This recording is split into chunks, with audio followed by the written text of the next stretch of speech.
Estação Cidadania, Educação e Desenvolvimento Social na Rádio da Universidade.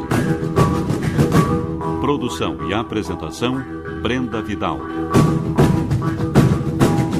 Boa tarde.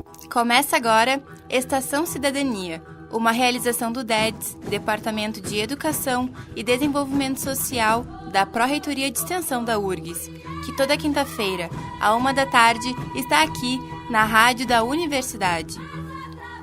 Nos dias 19 e 20 de abril, aconteceu o primeiro encontro de NEABs, Núcleos de Estudos Afro-Brasileiros e Indígenas do Rio Grande do Sul, na Faculdade de Educação da URGS. O Estação Cidadania discutiu mais sobre esse tema e hoje traz a segunda parte da entrevista com o presidente da ABPN, a Associação Brasileira de Pesquisadores Negros, Paulino Cardoso. Estação está no ar, fique com a gente!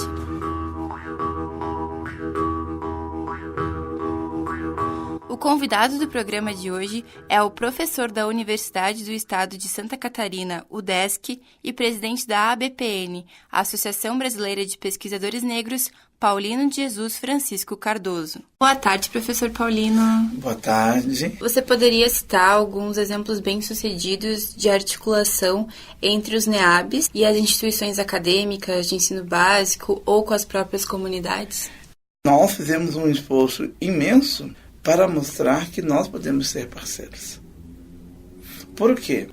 O movimento social precisa, muitas vezes, desse lugar legitimado que a universidade possui na sociedade.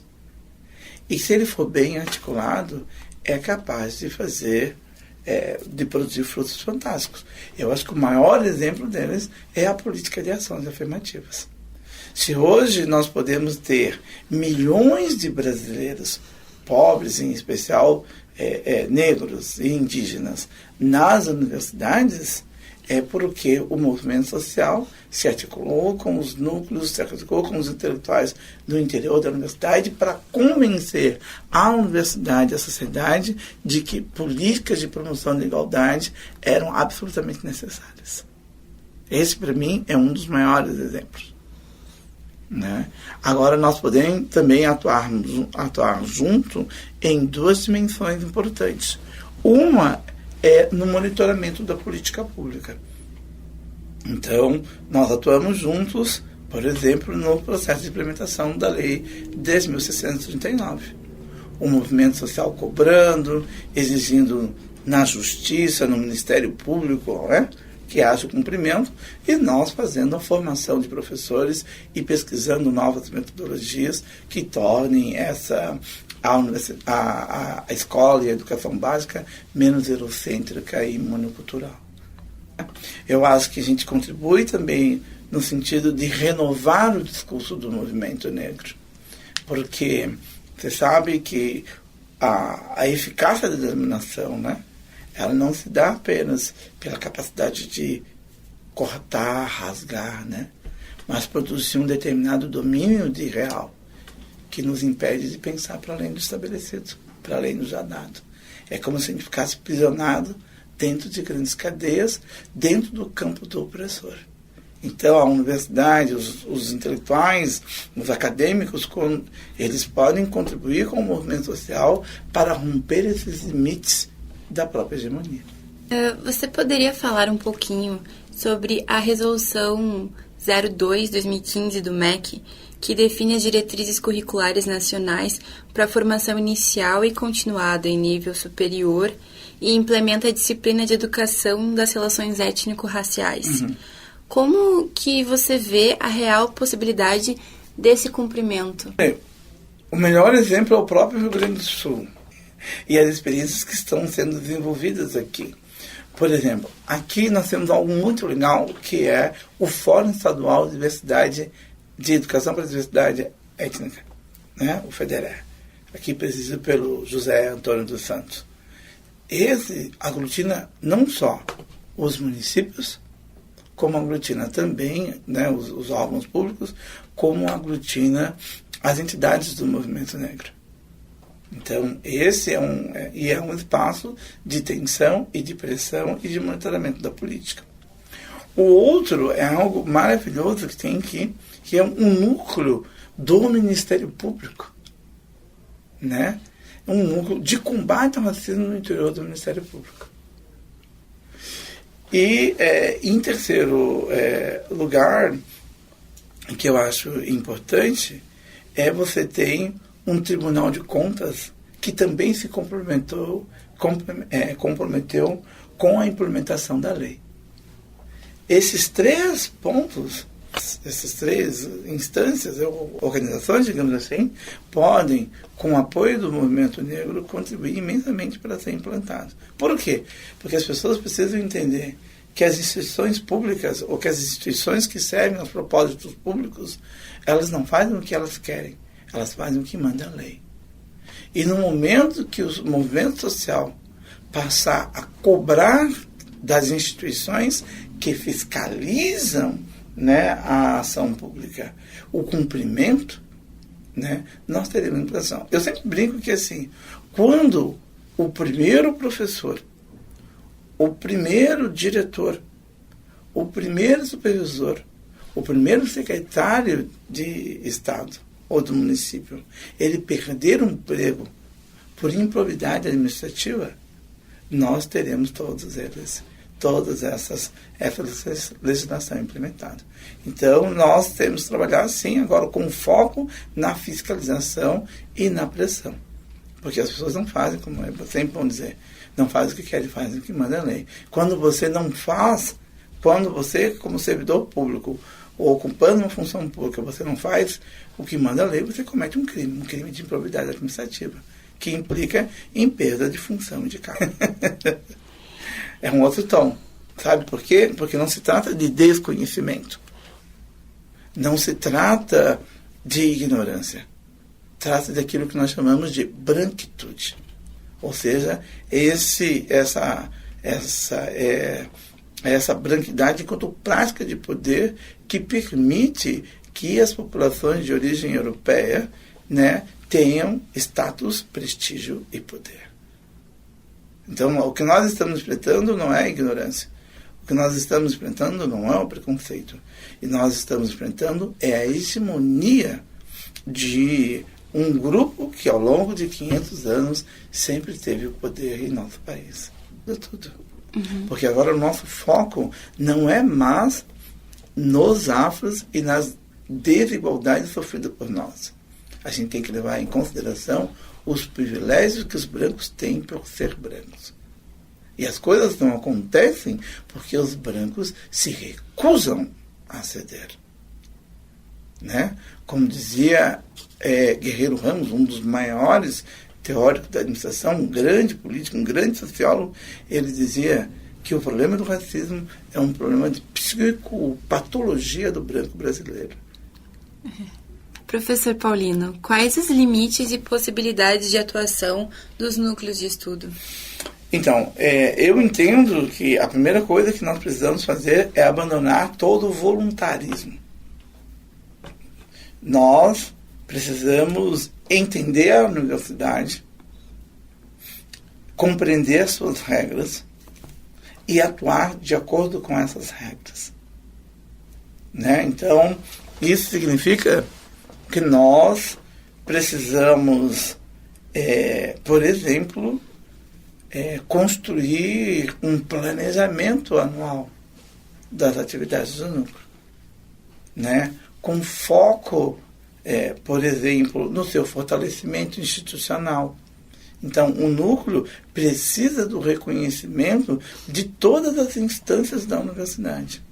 Por quê? Porque se ele depender desse ou daquele dirigente, quando muda o dirigente, toda aquela experiência vai embora. Então, é preciso que o núcleo, por exemplo, seja aprovado nas instâncias colegiadas da universidade.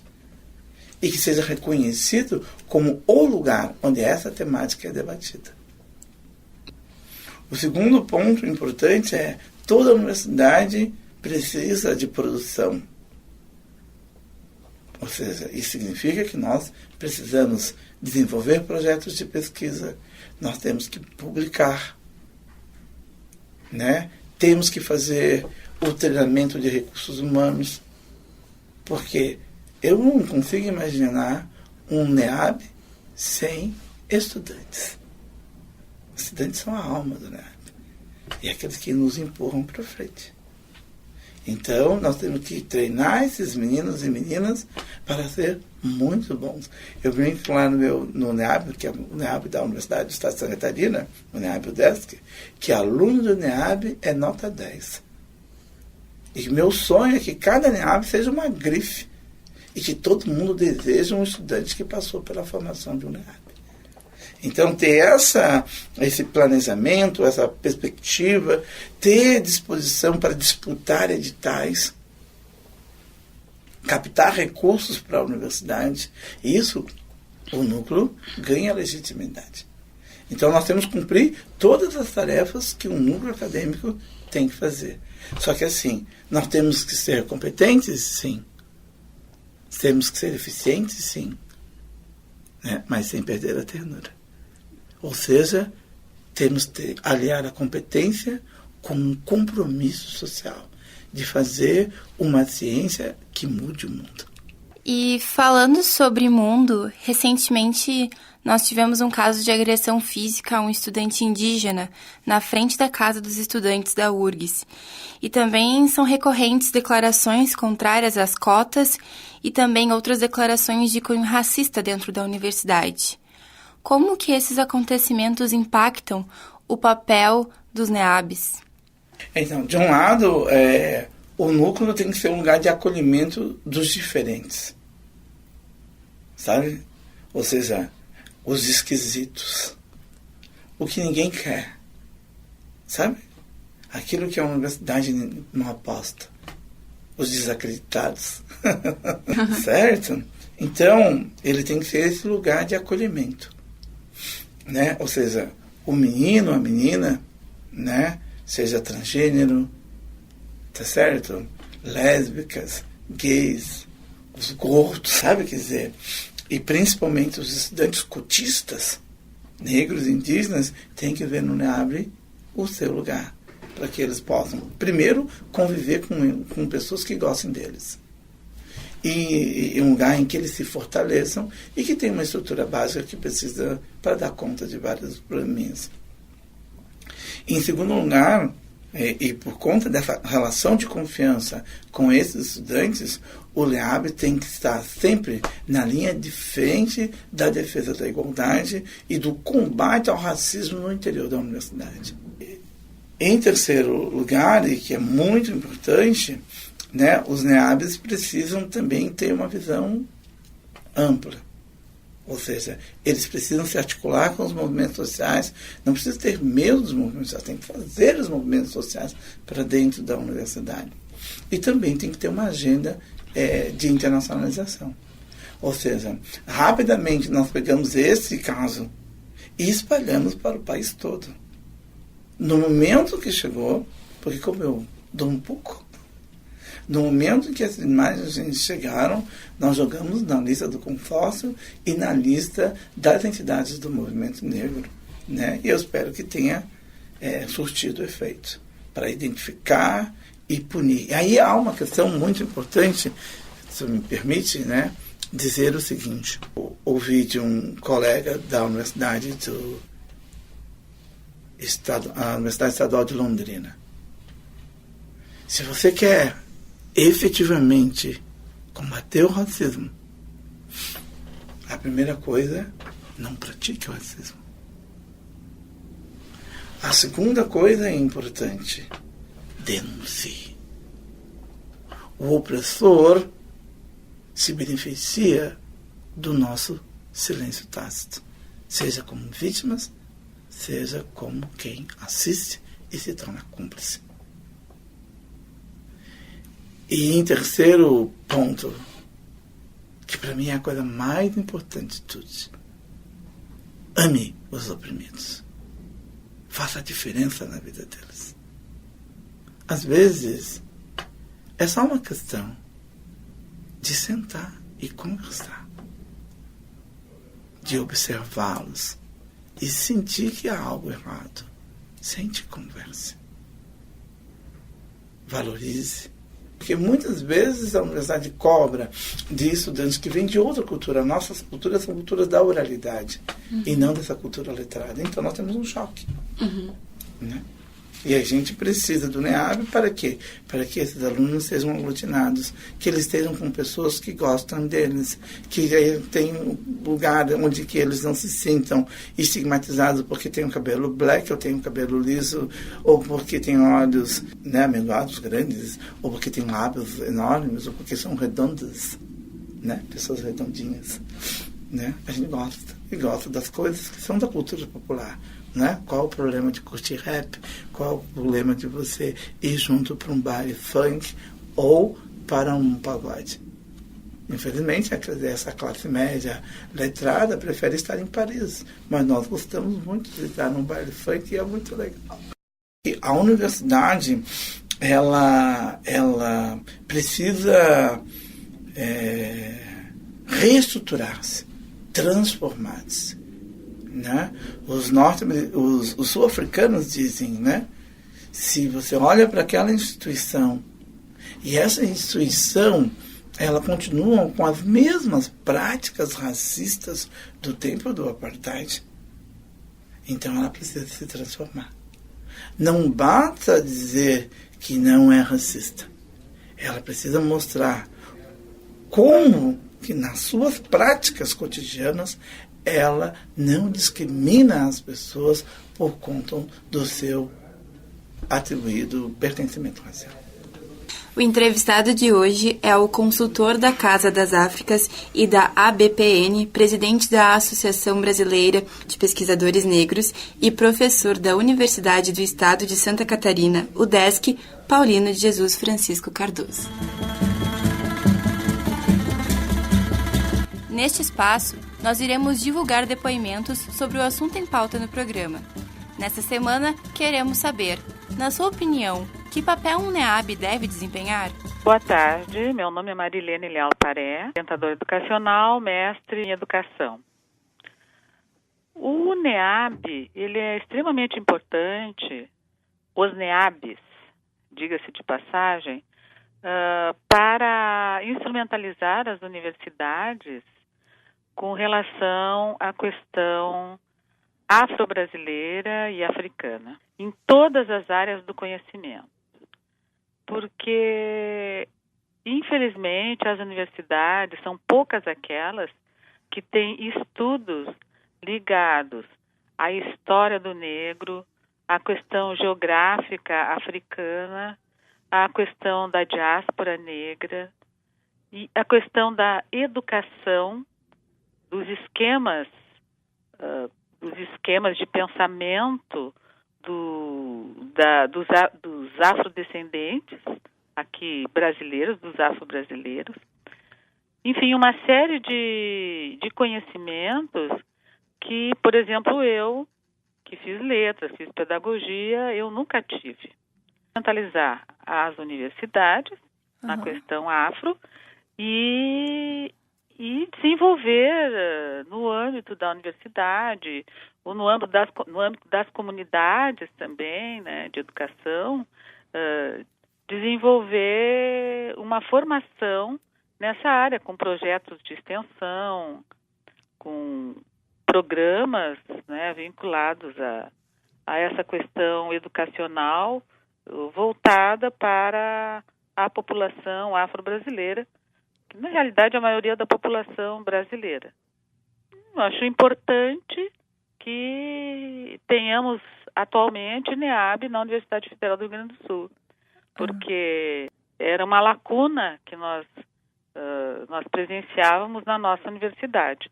Então, eu fico bem feliz de que atualmente nós tenhamos NEAB para desempenhar este papel tão importante de conhecimento na URGS. O meu nome é Marcos Freitas, eu sou historiador, desenvolvo pesquisa no tema das relações raciais aqui em Porto Alegre no período pós-abolição. E eu acho fundamental, né, o papel dos NEABs. Vou tentar explicar um pouquinho por quê. Vinculado principalmente a esse contexto das universidades, em que nós temos uma entrada muito grande de um público novo, um público que não tinha acesso anteriormente às universidades. A entrada desse público de jovens pobres e principalmente de jovens negros traz novas demandas para as universidades, inclusive novas demandas de pesquisa.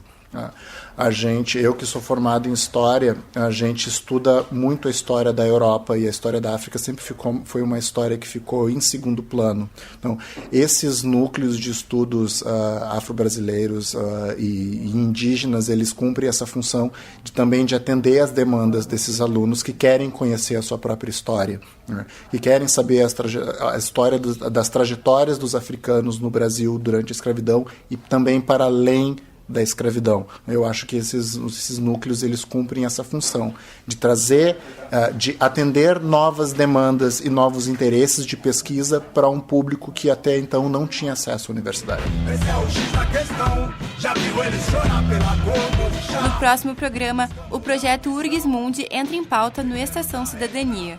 Mande uma mensagem para o Facebook do DEDS ou para o e-mail deds@prohext.urgs.br com a sua opinião sobre o assunto. Estação Cidadania é uma realização do Departamento de Educação e Desenvolvimento Social da Pró-Reitoria de Extensão da URGS. O programa vai ao ar todas as quintas-feiras, à 13h, na rádio da Universidade 1080 AM. Produção: Brenda Vidal e DEDS. Coordenação: equipe do DEDS. Gravação e edição: Jefferson Gomes. Até a próxima semana. Tchau!